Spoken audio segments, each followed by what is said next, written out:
Hello, everyone, and welcome to Seven Continents, One Story. Hi there. So glad you're joining us today. Hey everyone, great to have you here. I'm Niels, professor of history from Sweden. I'm Celine, joining you from Edinburgh, Scotland. And I'm Ethan, calling in from Malta. Together, we explore incredible stories from history across all 7 continents.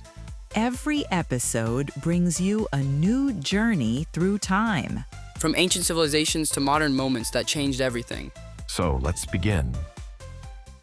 Hello, everyone. Welcome to another episode of Seven Continents, One Story. Great to be back, Celine. How are you?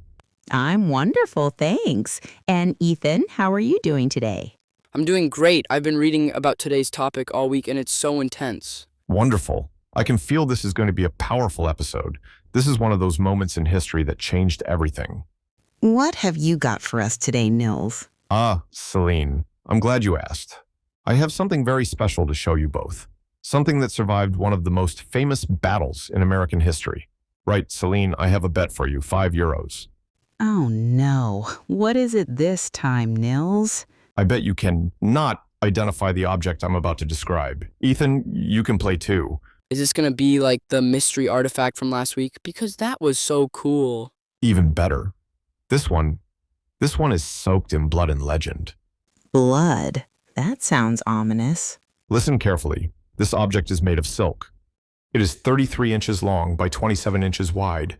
It has 35 gold stars on it. And when it was found, it was pinned beneath the body of a dead soldier. Wait, beneath a body, like at a battlefield? Silk? 33 inches. Is this a flag? Getting warmer, Celine. A flag with stars, that's American, right? But which battle? Excellent question, Ethan. Let me take you there. The year is 1876. It is June 25th. You are standing on a ridge above the Little Bighorn River in what is now Montana. The sun is beating down. It is hot, dusty. You can smell the prairie grass, the horses. You can hear thousands of voices, Lakota, Cheyenne, Arapaho. This is one of the largest gatherings of Plains Indians in history. 6,000 to 8,000 people, maybe 1,500 to 2,500 warriors. And riding toward them from the east is a column of blue-coated cavalry. 600 men of the 7th United States Cavalry, led by a man whose name will become synonymous with military disaster, Lieutenant Colonel George Armstrong Custer. Oh, this is Custer's last stand. This is going to be intense. To understand this moment, we need to step back. This battle did not happen in a vacuum. It was the result of broken promises, broken treaties, and gold. Gold? I thought this was about Native American lands. It is, Ethan, but the two are connected. In 1868, the United States signed the Treaty of Fort Laramie with the Lakota. This treaty gave them the Great Sioux Reservation, including the Black Hills of what is now South Dakota. The Black Hills? Those were sacred to the Lakota, weren't they? They called them Pahasapa, sacred land. And the treaty said this land would belong to the Lakota for as long as the grass grows and the water flows. That promise lasted 6 years. Let me guess, they found gold. In 1874, Custer himself led an expedition into the Black Hills. They confirmed there was gold, lots of it. Overnight, thousands of miners flooded into Lakota territory, violating the treaty. And the government did nothing to stop them. Worse, President Ulysses S. Grant tried to buy the Black Hills. When Lakota leaders like Spotted Tail and Red Cloud refused to sell, the government issued an ultimatum. All Lakota outside the reservation must report to their agencies by January 31st, 1876, or be deemed hostile. That was in the middle of winter. They knew it was impossible. The winter snows would have made travel nearly impossible. When the deadline passed, the government sent the army. General Philip Sheridan planned a 3-pronged campaign to trap the hostile bands. One column included a young Archaeological scout named Bloody Knife. He was Custer's favorite scout. He had warned Custer about the size of the village, but Custer would not listen. Okay, hold on. Can you explain what made Custer think he could win against that many warriors? That is the question historians still debate, Ethan. Custer was confident, some say arrogant. He believed his cavalry could defeat any number of Indians. But he must have had intelligence about how many were there, right? He did. His scouts told him the village was enormous, Bloody Knife warned him explicitly. Custer thought they were exaggerating. I was reading about this in the library last week, and there is something that struck me. Custer split his forces before the battle, did he not? Exactly, Celine. On June 25th at noon, he divided his regiment into 4 battalions. He took 5 companies himself, 210 men. He sent Major Marcus Reno with 3 companies in one direction, Captain Frederick Benteen with 3 companies in another. So instead of attacking with 600 men together, he attacked with separate groups that could not support each other. That seems like a really bad tactical decision. It was, but we will come back to why he made that choice. Remember our silk flag? Here is your second clue. This flag was called a Guidon, a cavalry company flag, swallow-tailed, so it would not catch the wind when cavalry charged. Each company in the 7th Cavalry had one. 5 companies rode with Custer to their deaths. 5 Guidons went with them. And this flag, it is one of those 5? The only one ever found. I first learned about this flag at a museum exhibition in Montana. When I saw the photograph, the bloodstains on the silk, history stopped being abstract. It became real.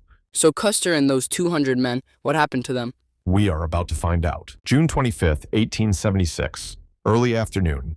Custer's scouts have been riding ahead of the column for hours. They reached a place called the Crow's Nest, a high ridge overlooking the valley. What did they see from up there? From the Crow's Nest, the scouts could see smoke rising from cook fires. They could see the pony herd spread across the valley. Thousands of horses. The scouts knew immediately. This was the largest Native American village any of them had ever seen. Did Custer go up to the Crow's Nest himself? No, the scouts sent word back to him. They said there were too many Lakota and Cheyenne to attack. Bloody Knife rode back personally to warn Custer. He said, and I am quoting from survivor accounts, that there were more Lakota than Custer had bullets. That is a pretty clear warning. Custer dismissed it. He told his scouts they were seeing the village with imagination instead of judgment. He was convinced that the real danger was not fighting too many warriors, but that the village would scatter and escape before he could attack them.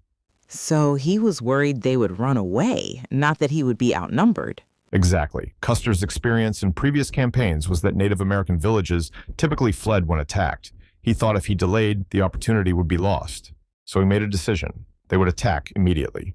Even though his scouts were telling him it was too dangerous? Even though, at noon on June 25th, Custer divided his regiment into 4 battalions. Major Marcus Reno got 3 companies, about 140 men. Captain Frederick Benteen got 3 companies, about 125 men. Captain Thomas McDougall stayed with the pack train with 1 company, and Custer kept 5 companies for himself, 210 men. So the largest force he had was his own battalion, and he was planning to use it to attack the largest concentration of native warriors on the plains? Yes, and he sent Benteen off to the left, away from the village, to scout for other camps. So Benteen's battalion would not even be part of the initial attack. Wait, that makes no sense. Why would you send away 1/5 of your force right before a battle? Custer was worried there might be other villages in the area. He wanted to make sure no warriors could escape, but the effect was to divide his force into separate battalions that could not easily support each other. Classic military mistake, dividing your forces in the face of a superior enemy. Now, let us look at this from the other side. Down in the village along the Little Bighorn River, it is the middle of the day. The village is enormous, spread out for about 1.5 miles along the river. What would it have looked like? Imagine over 1,000 teepees, maybe 1,200. You have Hunkpapa Lakota on the south end, then Oglala Miniconju, Sans Arc, Blackfoot Lakota, Northern Cheyenne, and a few Arapaho on the north end. This is not just a war camp. This is families, children, elders. Entire communities gathered for the summer buffalo hunt. What were people doing when the attack came? Women were processing buffalo hides, preparing food. Children were playing in the river, swimming on a hot day. Warriors were resting. Some were gambling. Sitting Bull was in his teepee. He had led a Sundance ceremony a few weeks earlier. His vision during that dance was that soldiers would fall into the camp like grasshoppers from the sky. So he had predicted this battle? Whether it was prophecy or just preparation for the inevitable, Sitting Bull's vision gave the people confidence. They believed they would win, and they were right. When did they realize soldiers were coming? About 3 o'clock in the afternoon, women and children on the south end of the village suddenly started shouting. Cavalry, blue-coated soldiers splashing across the river. Major Marcus Reno's battalion was attacking. Reno had about 140 men. He formed them in a skirmish line in the valley south of the village. For a few minutes, his troopers fired their Springfield carbines at warriors who were rushing to meet them. What kind of weapons did the Lac Koh and Cheyenne have? This is important. Many people think the native warriors only had bows and arrows. That is completely wrong. Archaeological surveys have found evidence of at least 200 different firearms at the battle. Winchester repeating rifles, Henry rifles. Some old muzzle loaders, yes, but also modern repeaters that could fire faster than the cavalry's single-shot Springfields. So they actually had better weapons than Custer's men? In close-quarter combat, absolutely. A Winchester could fire 15 shots before reloading. A Springfield carbine, 1 shot. Then you had to extract the spent cartridge case and load a new one. And the Springfields had a problem. When they got hot from rapid firing, the soft copper cartridge cases would jam in the breech. So Reno's men were firing once, maybe twice, and then their guns were jamming? Not all of them, but enough to cause problems. Meanwhile, warriors with repeating rifles were pouring fire into the skirmish line. Within 15 minutes, Reno realized he was being overwhelmed. He ordered his men to fall back to a stand of timber near the river. Was that a defensible position? Not really. The timber was thick, but warriors were infiltrating through the brush, firing at close range. It was chaos. Soldiers were shooting at shadows.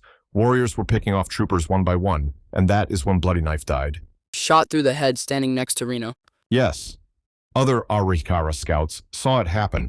They said Reno was covered in Bloody Knife's blood and brain matter. Reno panicked. He ordered everyone to mount up and retreat across the river to the bluffs. Was it an organized retreat? It was a rout, every man for himself. They galloped toward the river. Warriors were shooting from both sides. Troopers were falling from their saddles. When they reached the river, it was steep-banked. Horses stumbled. Men drowned in the confusion. Warriors were shooting down from the banks. How many died in the retreat? Of the 140 men in Reno's battalion, 32 died in the valley fight and the retreat. That is almost 1 in 4. The survivors made it to the bluffs on the east side of the river, where they dug in and waited. They could hear gunfire to the north, Custer's gunfire. So while Reno was being defeated, where was Custer? Custer had taken his 5 companies and ridden north along the ridge on the east side of the river. He was probably trying to do 2 things. First, find a crossing to attack the village from the north. Second, intercept any warriors or families trying to flee. Could he see what was happening to Reno? We do not know for certain. He probably saw dust, heard gunfire. What we know from survivor accounts and archaeology is that at some point, Custer sent a message back to Benteen. His adjutant, Lieutenant William Cook, scribbled a note. It said, "Benteen, come on, big village, be quick, bring packs." So he knew the village was big. He knew he needed help. But Benteen was miles away. Even riding at full speed, he could not arrive in time. Custer was on his own. And the warriors were coming for him? Led by 2 of the greatest tactical minds of the Plains Wars. From the north, Crazy Horse. From the south, Gall. Tell us about Crazy Horse and Gall. What made them such formidable opponents? Crazy Horse was Oglala Lakota, about 35 years old. He had fought at the Battle of the Rosebud just 8 days earlier, where he fought General George Crook to a standstill. Crazy Horse was known for his bravery and his tactical brilliance. He would ride close to enemy lines, tempting them to chase him, then lead them into ambushes. That takes a lot of courage. Gall was Hunkpahapa Lakota, a bear of a man, physically powerful. He had been in Reno's fight on the south end. When Reno retreated, Gall led his warriors north along the valley. He was furious. In the initial attack, 2 of his wives and 3 of his children had been killed. His family was killed in the attack? Yes, so Gall was not just fighting for his people. He was fighting for revenge, and he was leading hundreds of warriors straight toward Custer's position. So Custer had Crazy Horse coming from one direction and Gall from another? Exactly, the classic pincer movement that Custer had been trying to execute on the village. Instead, it was being executed on him. What happened next has been pieced together from warrior accounts, archaeology, and the positions where bodies were found 3 days later. Custer's battalion tried to make it to the river, probably to water their horses, but warriors blocked them, so Custer moved to high ground. Where exactly? a ridge now called Custer Hill or Last Stand Hill. He sent companies to defend the approaches. Company L under Lieutenant James Calhoun was sent to the south. Company C under Captain Tom Custer was nearby. Companies E and F spread along the ridge. Company Y under Captain Miles Keogh anchored the middle. So they formed a defensive line along the ridge? That is what historians thought for a long time, but modern archaeology tells a different story. The cartridge cases show the defensive positions collapsed from south to north. Company L was overwhelmed first. Northern Cheyenne War Chief Lame White Man led a charge that broke their line, then Company C, then Company 1. Like dominoes falling? Yes, and as each position fell, the survivors tried to retreat toward Custer on the hill, but there was nowhere to go. Warriors were everywhere, hundreds of them, some on horseback, circling and firing, others on foot, moving through the ravines, getting close. How long did it last? From the beginning of Custer's fight to the end, maybe 45 minutes to an hour. Archaeological evidence shows some soldiers tried to run. Cartridge cases are scattered in lines leading down toward the river, suggesting groups of men tried to escape. None made it. Here is your final clue about our silk flag. This Guidon belonged to Company C of the 7th Cavalry. Company C was commanded by Captain Thomas Custer, George Custer's younger brother. His brother was in the battle too? Yes, and not just any brother. Thomas Custer was a Civil War hero. He had won 2 Medals of Honor for capturing Confederate flags in battle. 2. Only 19 people in American history have ever won 2 Medals of Honor. Thomas Custer was one of them. So capturing flags was his specialty? Yes, and the terrible irony is that his own company's flag would be the only one captured from Custer's battalion that would survive to tell the story. Who carried the flag for Company C? The Guidon was carried by Corporal John Foley. He was born in Ireland, immigrated to America, and enlisted in the Army, 26 years old. On June 25, 1876, Corporal Foley rode with Company C up the ridge toward what would become their last battlefield. And what happened to him? When the burial party arrived 3 days later, on June 28th, they found the battlefield covered with bodies. Most had been stripped of uniforms and equipment.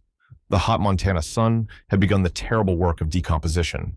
Sergeant Ferdinand Culbertson was part of that burial detail. As he walked among the dead, he found Corporal Foley's body. And the flag was with him? The Guidon was pinned beneath his body. We do not know if Foley fell on it by accident or if he deliberately tried to hide it from the warriors who were stripping the dead. We do not know if he died quickly or if he lay there wounded, holding on to that piece of silk as the battle raged around him. That is heartbreaking. Culbertson carefully removed the flag from beneath Foley's body, and that is why this Guidon is called the Culbertson Guidon, named after the sergeant who found it but carried into battle by Corporal John Foley, who may have died trying to save it. So this is one of the last things that survived from Custer's command? This is the Culbertson Guidon, the only 7th Cavalry Company Guidon that survived intact from Custer's 5 companies at the Battle of the Little Bighorn. It is 33 inches by 27 inches, made of silk. 35 gold stars because they were using Civil War surplus flags. Red and white stripes, swallow-tailed so it would catch less wind when the cavalry charged. What happened to it after the battle? For years, it was kept privately. In 1895, Culbertson sold it for $54. $54 for one of the most significant battlefield relics in American history. It passed through several owners.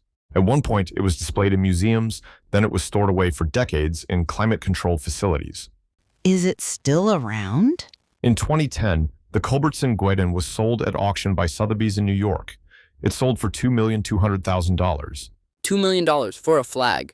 Not just a flag, Ethan.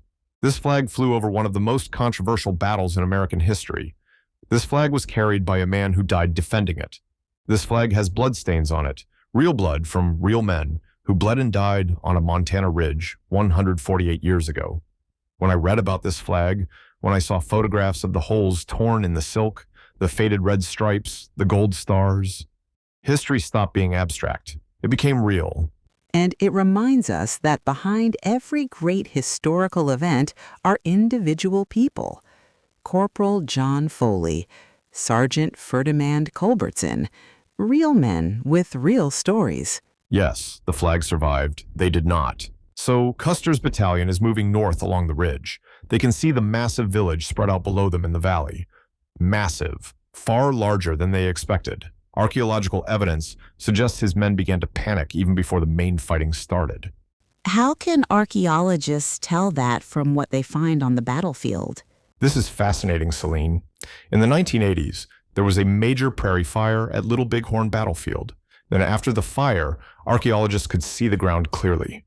They brought in metal detectors and began the first proper scientific survey. They found hundreds of cartridge cases, bullets, arrowheads, and other artifacts. And what did those artifacts tell them?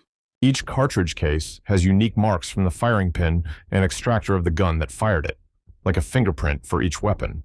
So archaeologists could track individual weapons moving across the battlefield. They could see where specific soldiers stood, where they moved, where they fell. So you can literally map out the battle from the shell casings? Yes, and what they found was chaos. Cartridge cases are not in neat defensive lines like you would expect from a disciplined last stand. They're scattered, clustered in some places, spread out in others. This suggests panic, disorganized fighting, men running. So the romantic myth of Custer's last stand, with soldiers standing bravely in a circle fighting to the end? Modern archaeology shows it was nothing like that. It was terror, confusion, desperate men trying to survive against overwhelming odds. Not a heroic last stand, a military catastrophe. The defensive positions collapsed from south to north. Company L, commanded by Lieutenant James Calhoun, Custer's brother-in-law, was positioned on the southern flank. Northern Cheyenne War Chief Lame White Man led a charge that broke their line. Calhoun and most of his men died there, in a place now called Calhoun Hill. And then? Then Company C, Tom Custer's company.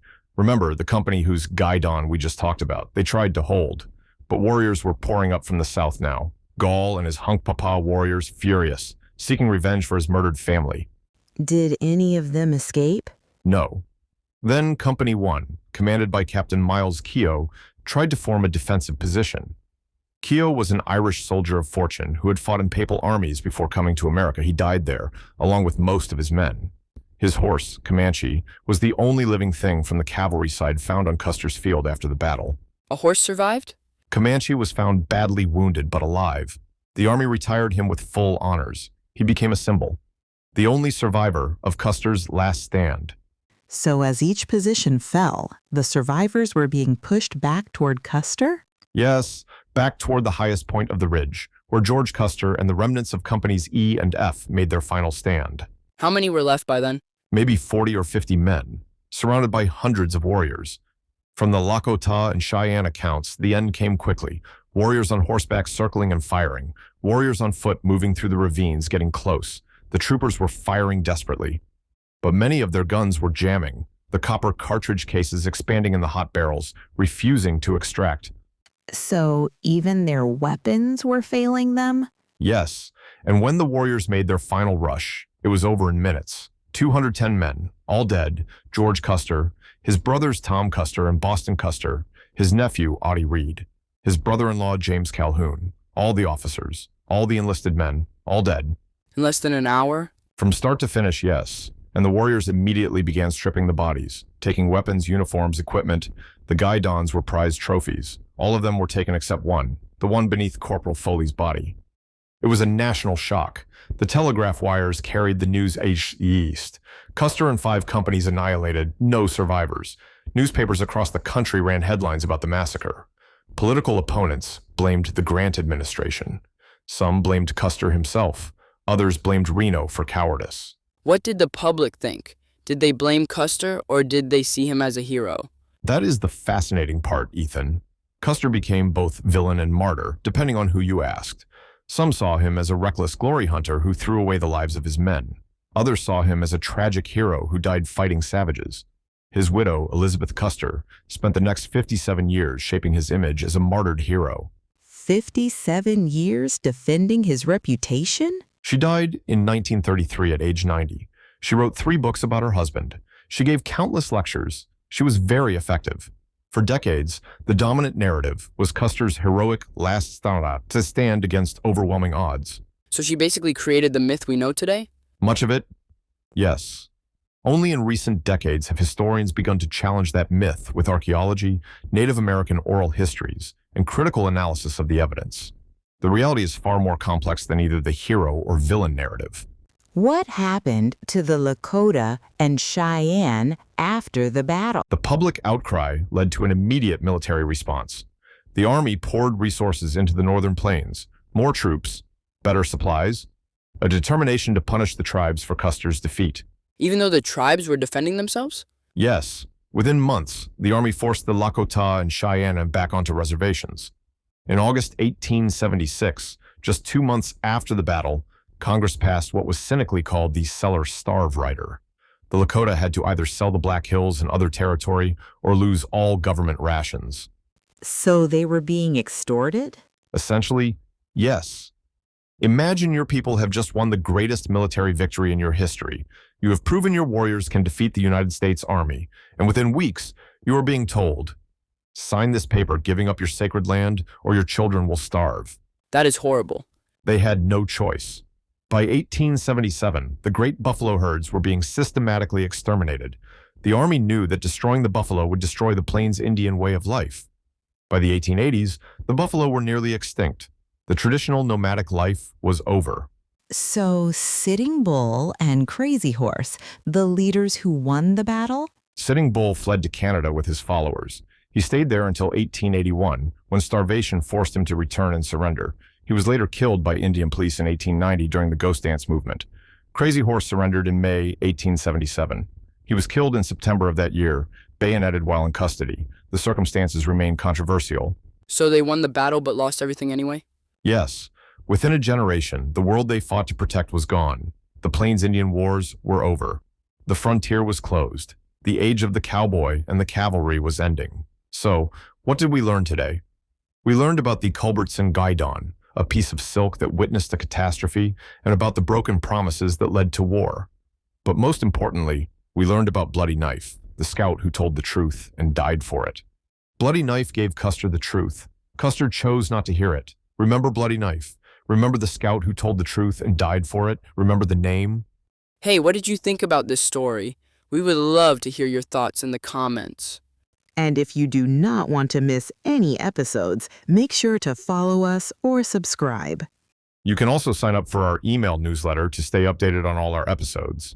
We are already preparing a new, very interesting episode for you. It might be a story from South America or Africa. We have not decided yet. Wherever history takes us next, we will bring you the story. Until our next journey through time, keep history alive.